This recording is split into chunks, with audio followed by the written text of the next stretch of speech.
Welcome to Sleep Tight Stories.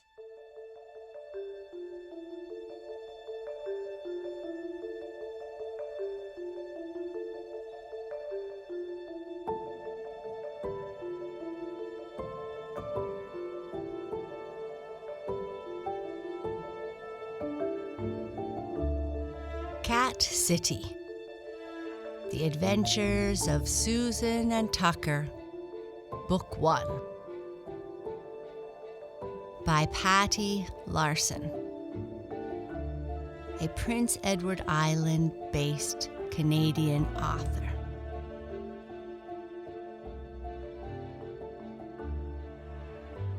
Chapter 1.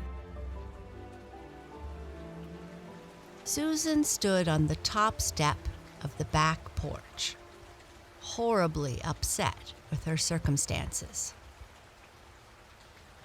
Ever since Mom and Dad moved them so far from all her friends at Grand Point Elementary to spend a dismal summer in a run-down old place with zero neighbors except for the creepy trees that were everywhere, Susan's life had become boring.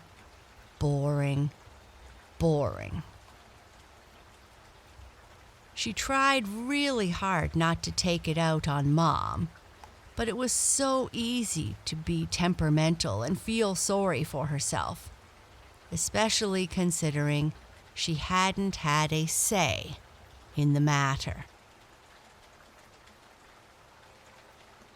So Dad was offered a new job in a new place.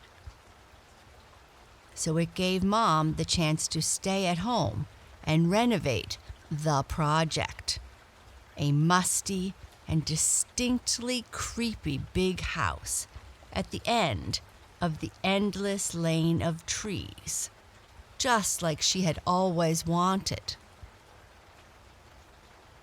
What about what Susan wanted?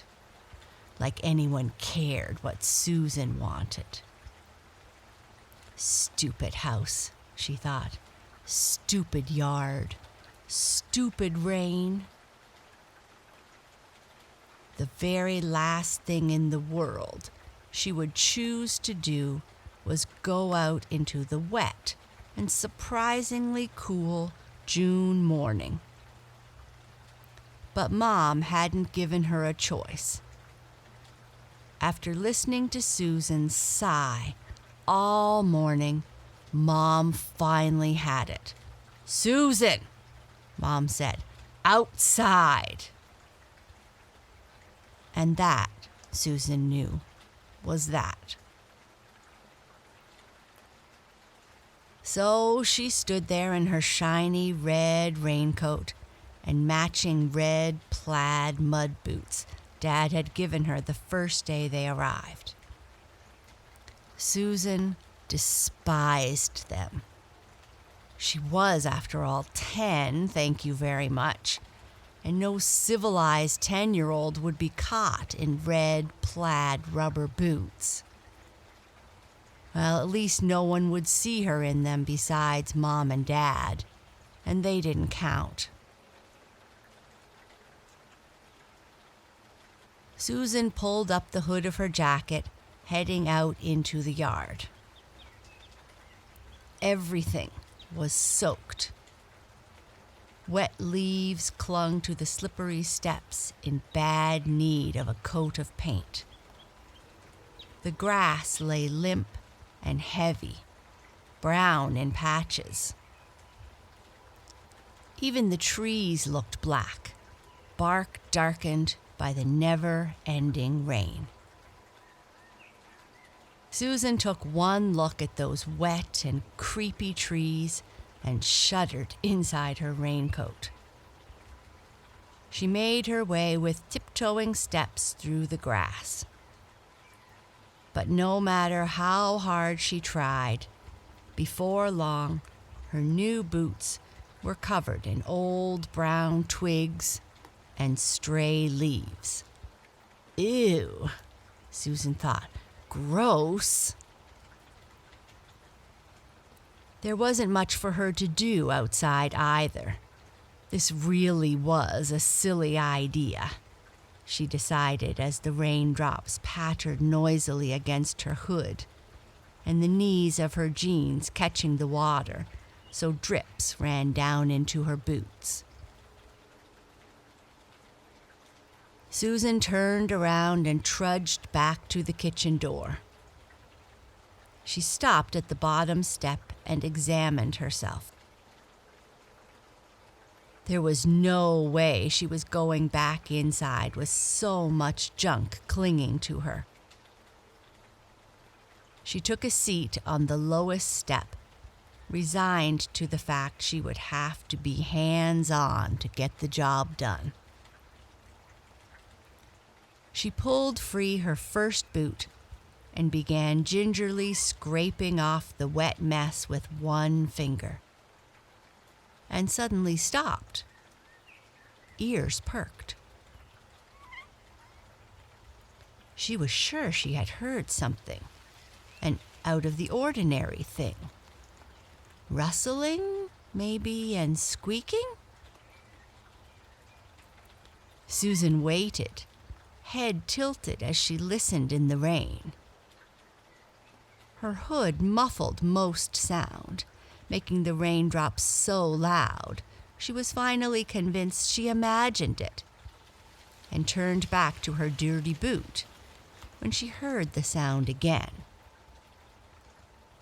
Susan froze. The rustling sounded louder, like whatever it was making the noise was coming closer to her. Dirty boots or not, Susan wasn't waiting around to see what nasty critter was headed her way. Just as she was about to pull her boot on and make a dash for the kitchen door, she heard another noise. This time, the sound that made her pause was totally different. It was the soft, pathetic mew of a cat. Susan looked around, scanning the backyard for the source of the cry. No cat. She pulled her boot back on absently, shifting first to her right, then her left, her peripheral vision blocked by the red hood. Still, no cat. Susan waited and waited, almost but not quite giving up on the sound, when it came again, and closer than she first realized. So close, in fact, she thought the cat must be right next to her. Susan stood up and turned, but couldn't see anything. She even lowered her hood so she could hear better, the rain beating on her ponytail and across her freckled nose. The cat mewed again, and this time Susan saw a flash of fur. It was hiding under the stairs. Susan fell to her hands and knees, totally forgetting she hated being wet and dirty, and peered through the riser of the stairs into the dark, damp, and filthy space between the porch and the house. She could only see leaf piles and bits of garbage. She leaned closer still, just as a bright green eye and a handful of whiskers appeared on the other side. Susan jumped back, startled, landing on her backside in the wet grass.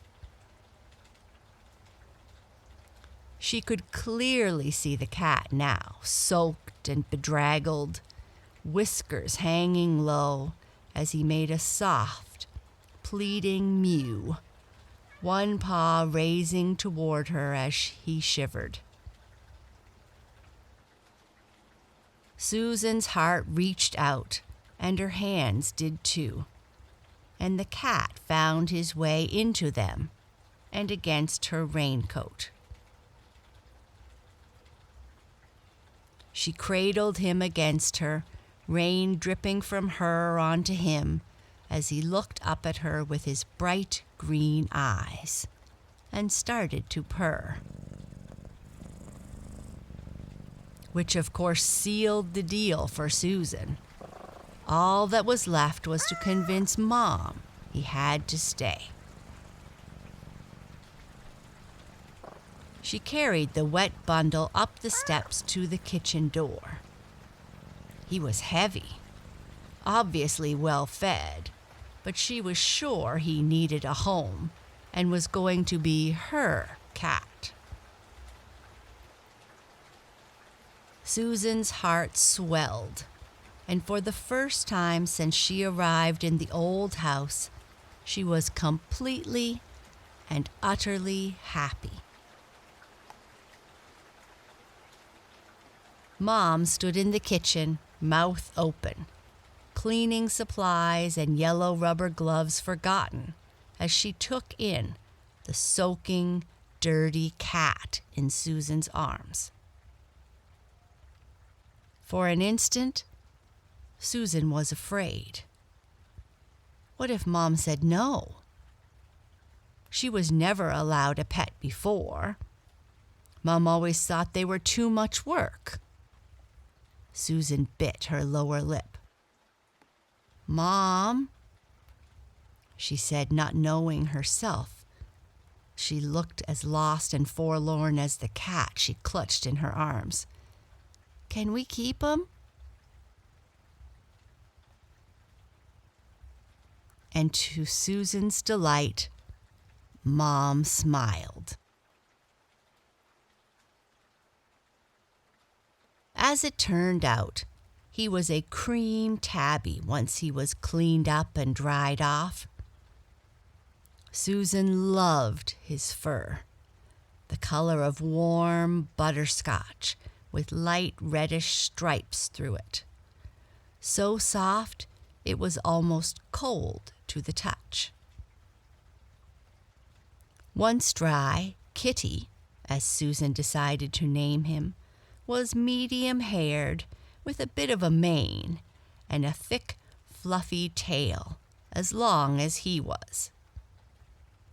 She loved to watch him coil it around his paws, the fullness of it hiding half of him in a soft, furry cloud. Her new friend changed her for the better. Susan actually started to enjoy the old house. What was once boring and a little scary was now a grand adventure. Susan and Kitty spent endless hours exploring the rooms and closets and hallways of the house, while she made up stories and created adventures for them to play. She actually didn't care so much about the rain anymore. She was having so much fun, she actually sometimes forgot about her old life and her old friends, and even that Dad was gone all the time. Susan loved Kitty so much, she forgot about being sad. Even Dad approved with a ruffle of Kitty's ears and a smile.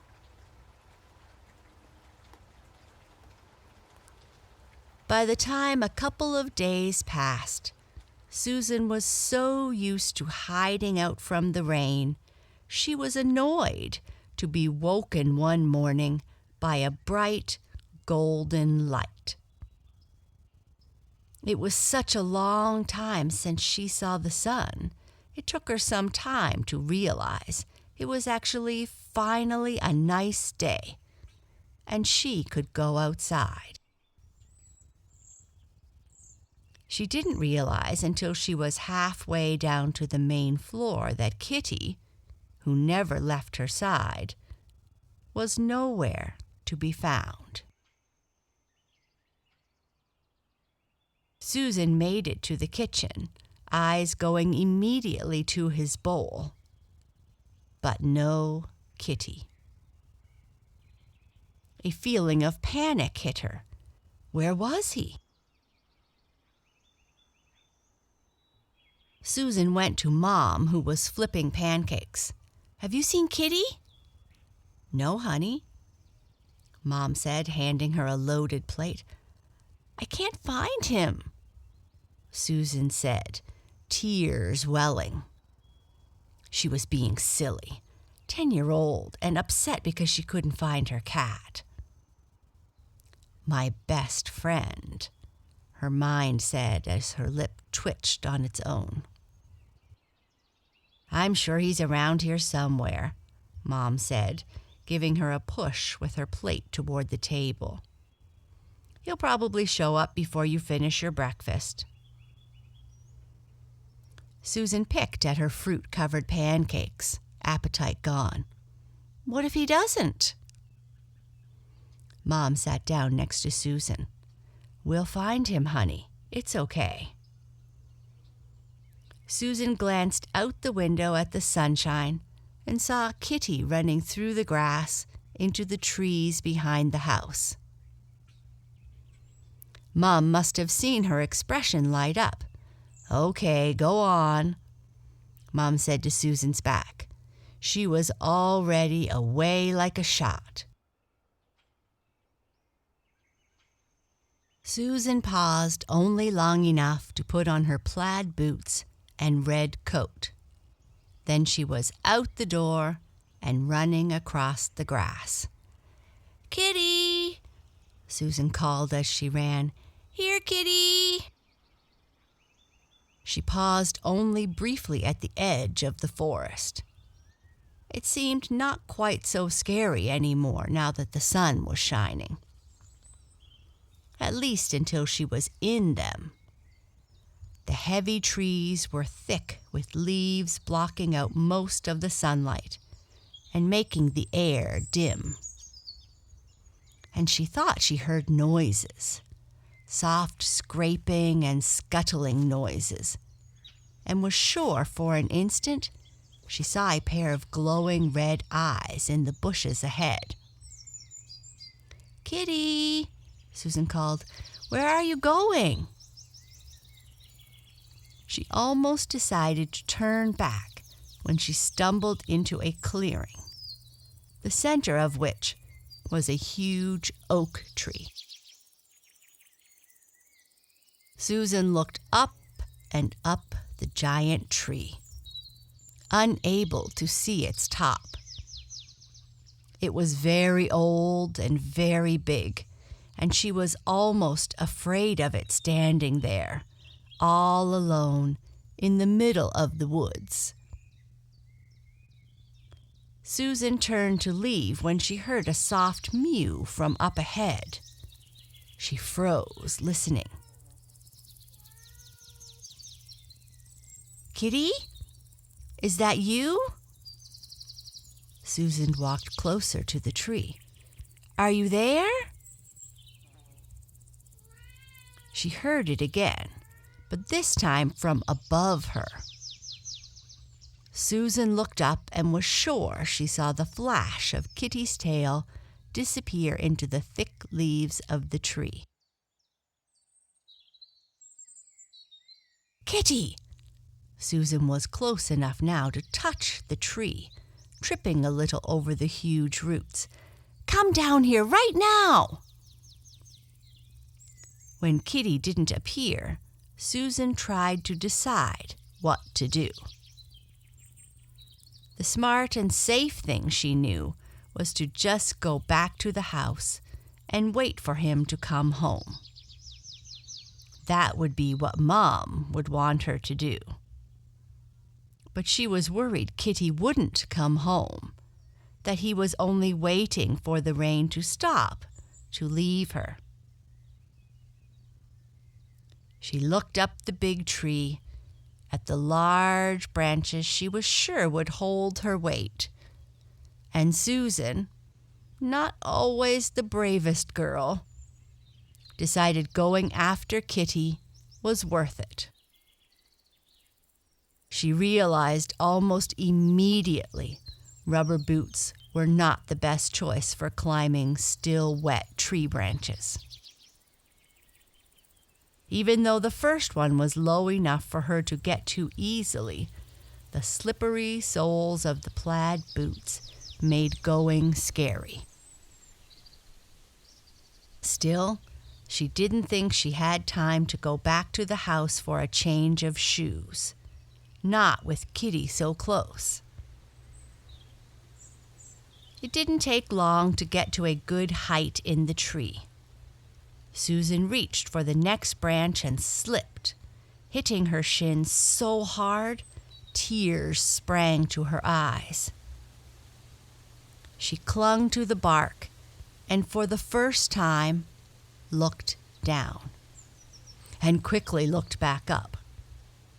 Her heart pounding, Susan held on to the branch in front of her. She clenched her eyes shut, suddenly so afraid she didn't think she could go up or down, but would remain stuck in the tree forever. There was a soft mew from above. Susan unclenched her eyes and looked up. Kitty needed her. She was sure of it. Susan swallowed her fear and reached for the next branch. "I'm coming, Kitty," she said. "I'll be right there." As Susan struggled for balance, red eyes appeared in a hole in the tree. She cried out, feeling a sharp sting as something bit her hand. Susan screamed, her grip on the branch slipping. The rubber of her boots slid along the wet bark, and she fell as if in slow motion. The canopy of the tree getting further and further away as she toppled backwards to the grass below. Susan hit the ground hard, the back of her head meeting a rock. She felt darkness close in and a soft, warm calm fall over her. She heard the scuffling, scuttling noises again as her world went slowly black around the edges, along with harsh, whispering voices and nasty giggles. And then, nothing.